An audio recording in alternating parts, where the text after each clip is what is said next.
Shalom, selamat pagi Bapak, Ibu, Saudara, rekan-rekan yang saya kasihi di dalam Tuhan Yesus Kristus. Dengan penuh sukacita di dalam Tuhan, kembali pada pagi hari ini saya menjumpai Bapak, Ibu, Saudara semua melalui program Motivasi Pagi. Firman Tuhan pada pagi hari ini yang hendak kita baca, kita renungkan bersama terambil di dalam 1 Petrus 3 ayat 18. Terjemahan baru kedua berbunyi demikian. Sebab juga Kristus telah mati sekali untuk dosa-dosa kita, Ia yang benar untuk orang-orang yang tidak benar, supaya Ia membawa kamu kepada Allah. Ia yang telah dibunuh dalam keadaannya sebagai manusia, tetapi telah dihidupkan menurut Roh. Amin. Bapak, Ibu, Saudara, rekan-rekan yang saya kasihi di dalam Tuhan Yesus Kristus. Firman Tuhan pada pagi hari ini membahas tema pertukaran agung dan jalan pulang. Dalam sejarah manusia ada banyak pahlawan yang mati demi membela kebenaran atau orang-orang terkasih mereka. Namun hanya ada satu kematian yang sanggup mengubah nasib kekal seluruh umat manusia, yaitu kematian Yesus Kristus. Nat ini merangkum esensi Injil dalam kalimat-kalimat yang sangat padat dan mendalam. Oleh sebab itu ada 4 kebenaran melalui bagian firman Tuhan ini. Kebenaran pertama, kematian yang tuntas, sekali untuk selamanya. Petrus menulis bahwa Kristus mati sekali untuk dosa-dosa kita. Kata ganti sekali dalam bahasa Yunani hapak menekankan bahwa pengorbanan Yesus sudah sempurna dan tuntas. Tidak perlu lagi ada ritual tambahan atau usaha manusia untuk menebus dosa.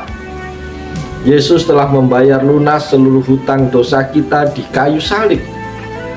Ini memberikan kita kepastian keselamatan, bahwa pengampunan Tuhan tidak bergantung pada perasaan kita yang berubah-ubah, melainkan pada karya Kristus yang sudah selesai. Kebenaran yang kedua, pertukaran yang agung, yang benar untuk yang tidak benar. Saudara-saudara, inilah inti dari kasih karunia. Terjadi sebuah pertukaran posisi. Kristus yang satu-satunya benar, tanpa dosa, mengambil tempat kita yang tidak benar atau berdosa. Di atas kayu salib, Yesus menerima hukuman yang seharusnya kita terima, agar kita bisa menerima kebenaran yang sebenarnya miliknya. Ia menanggung murka agar kita menerima kasih. Ia menderita supaya kita merdeka. Kebenaran yang ketiga, tujuan akhir, membawa kita kepada Allah. Bapak, Ibu, Saudara terkasih, mengapa Yesus harus menanggung semua penderitaan itu? Petrus memberikan jawaban, supaya Ia membawa kamu kepada Allah. Dosa telah menciptakan jurang pemisah yang mustahil diseberangi manusia. Yesus menjadi jembatan itu. Tujuan keselamatan bukan hanya agar kita bebas dari hukuman neraka, tetapi jauh lebih indah dari itu, agar kita bisa bersekutu kembali, bercakap-cakap dan tinggal dalam hadirat Bapa. Bapak, Ibu, Saudara, Ia membawa kita pulang ke rumah yang sesungguhnya. Kebenaran yang keempat, kemenangan atas maut. Kematian Yesus secara fisik bukanlah akhir dari segalanya. Walaupun Ia dibunuh dalam keadaannya sebagai manusia, dihidupkan menurut Roh. Kebangkitannya membuktikan bahwa Ia lebih kuat dari maut.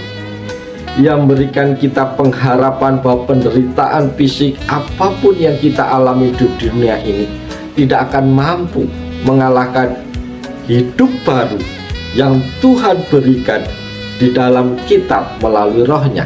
Saudara-saudara terkasih, apa relevansi firman Tuhan ini bagi kehidupan kita di masa kini? Relevansi yang pertama, menghancurkan mentalitas upah dan saya bersalah.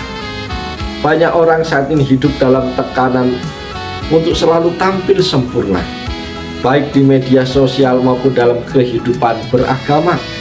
Ketika melakukan kesalahan, mereka terjebak dalam rasa bersalah yang berkepanjangan karena mereka harus menebus kesalahan itu dengan usahanya sendiri. Firman Tuhan pagi ini menegaskan bahwa Kristus mati sekali untuk selamanya. Kematiannya cukup menutupi semua kegagalan kita.